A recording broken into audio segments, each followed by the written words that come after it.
Cigarette ஹராமா ஹலாலா? Smoking kills, பாக்கெட்ல இருக்கா இல்லையா? உன்னை கொன்றுவிடும். இது உன்னை கொல்லக்கூடிய ஒன்றை அல்லாஹ்வுடைய மார்க்கம் ஹலாலாக்குமா? இது தூய்மையின் மார்க்கம். இங்கே தூய்மைக்கு மட்டும் தான் அனுமதி, தூய்மை இல்லாத எல்லாம் ஹராம்.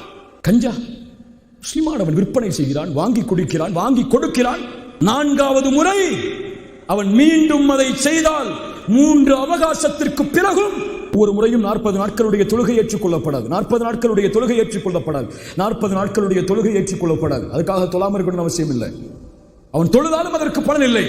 4வது முறை மது குடித்தால் இறைவன் அவன் மீது கடமையாக்குவான், நாளை மறுமையில் ரதகத்துல் ஹபால் என்ற நரகவாதிகளின் சீலையும் சலத்தையும் அவனுக்கு குடிக்க கொடுப்பதே. வேண்டுமா ரதகத்துல் ஹபால்?